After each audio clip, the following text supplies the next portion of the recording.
Within education, it's really important to identify that all children are individuals, and with that they have different interests, strengths and weaknesses that they bring to the class. And as teachers, it's part of our job to identify what these are in order for best learning outcomes. It's really important to get to know the students and how they can learn most effectively to shape the way in which we teach them. Out of my placement last year, I had the opportunity to help my mentor teacher develop one of her lesson plans. We also implemented it together, so I was able to see the connection between planning and implementation and how the quality of your planning affects the quality of your implementation, I guess. And I was able to also see the importance of being flexible within your lesson plans because obviously lessons don't always go exactly to plan, so you need to, that's why it's so important to know the content and the curriculum so you can be flexible in your teaching. Because within lessons you don't have time to look up the curriculum or the content, you just need to know it, and it needs to be automatic within your teaching.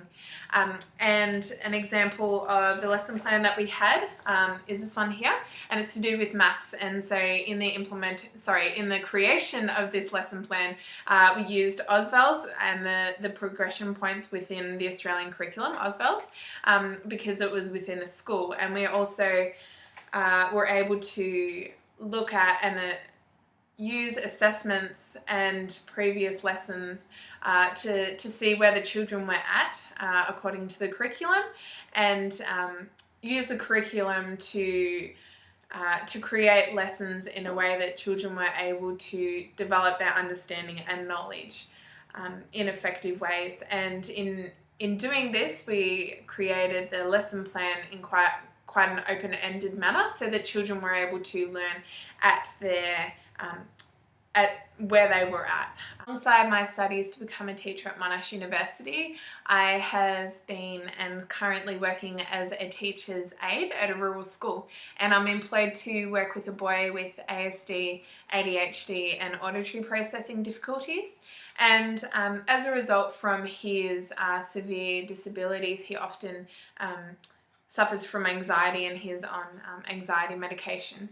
And as a part of my job, it's important to ensure that he is supported and encouraged within his learning environments, and to instill strategies in order for him to be supported. And in doing this, it's important that I identify the need to do this in an inclusive manner, so it's not just isolating his disabilities or his differences, but identifying that all children have individual needs, and to instill strategies that help support this student, but also in a way that isn't just isolating him and making him feel different or abnormal from others. An example of the way in which I have done this is this student that I work with feels quite anxious when he isn't aware of routines and timetables and time frames and how long he has to work on something.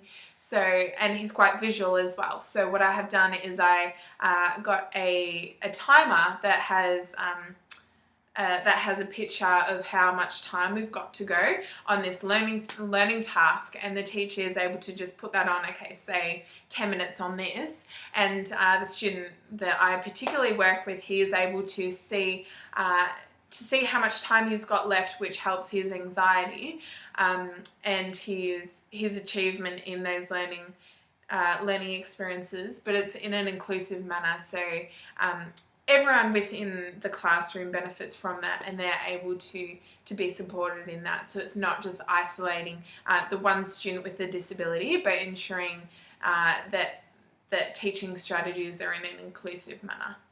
So assessment and providing feedback on children's learning is crucial within teaching, so that educators are able to understand where children are at and able to develop lesson plans and implement them in a way that is effective to where they are at, so that they can be extended upon and their knowledge scaffolded in a way that is applicable and useful for them. And it's really important that feedback is positive, so the children feel quite competent and encouraged in their learning, so that they are able to to keep motivated, and not just give up because they're getting bad marks or whatever, but also positive, but also in a manner that is useful for them to further expand their capabilities. And in the development of my understanding in this area, I did some observation and analysis on what I thought was quality feedback on some of my mentor teachers on placement, and I looked in some of the kids' books, writing books, and got some examples of the way in which the teachers had given them feedback. And along here you can see, for example, on this page within the writing, that they haven't just crossed out the words that were wrong, but they've ticked the words that are right, so that the children feel, oh yeah, I've spelt that word right, so that's not just a whole heap of red marking that is wrong, but they're able to see what they've done right, which is also really important, so they can keep going with that. And I'll just read this small paragraph that the teacher wrote at the end of her book. Well done adding a lot of different sentence starters to your evaluation. I love that you edited along the way. So she's given two things that is quite positive within her feedback. And then she goes on to say, to improve your evaluation, so it's giving constructive feedback, you can use the word because or other conjunctions to add extra details to your sentences. And then she finishes by saying, keep it up. So she is encouraging her to further develop her writing. So she has quite a positive feedback, but also that is quite constructive. So the children are able to see where they can improve, which is really important. The world is continually changing, and society and culture is continually changing, and therefore children's understandings and interests and experiences are continually changing from generation to generation.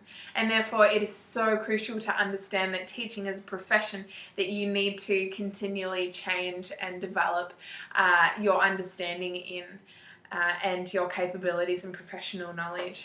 It's not just something that you gain knowledge in and experience in, and therefore you don't need to develop any further, but because generations are continually changing, and the best strategies to teach those particular children need to be tailored towards those generations. So it's important to have an attitude that change is a good thing, that learning and developing your professional knowledge is beneficial for your children that you teach. And one way in which you can do this is to continually be researching and reading into the latest evidence-based research into what are these best strategies to teach children of this generation. And that's not something that you will stop doing within your teaching career. And it's important to have the mindset that this is a good thing, that change is a good thing, and development is a good thing.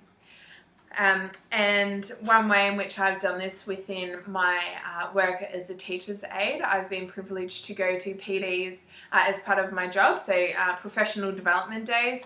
And one PD I went to was on dyslexia, presented by Michelle Hutchinson, and she gave us a lot of strategies and research into the best way to teach children with dyslexia of this generation, and what that might feel like for them, and gain a further understanding into the best strategies in which to teach them. And alongside having this research, she also gave us this booklet which has a whole heap of really great strategies and teaching resources in how to best help children with dyslexia. As a part of my job, I'm required to go to at least one of these a year, and that's not something that it's something that I need to tick off, but it's something that I need to value as an important part of my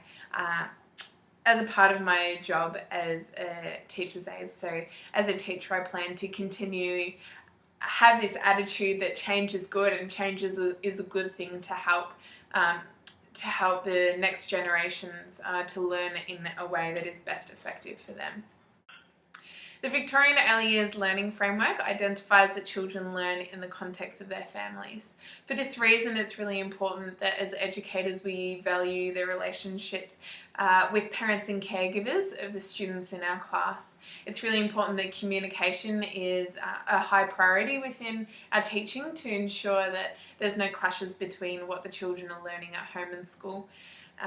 And also parents and caregivers need to be involved in the decision making of any decisions that are made regarding the students' learning. One way in which we can do this is through meetings and the creation of IEPs, that's individualised education plans, and within my work as a teacher's aide at a rural school, I have seen this done in the way that we have caught up with parents and formulated the IEP surrounding the parents' understanding of the child's interests, the best way that we can help their child, and strategies, and from that we can monitor our teaching and the way in which we include their children and teach them.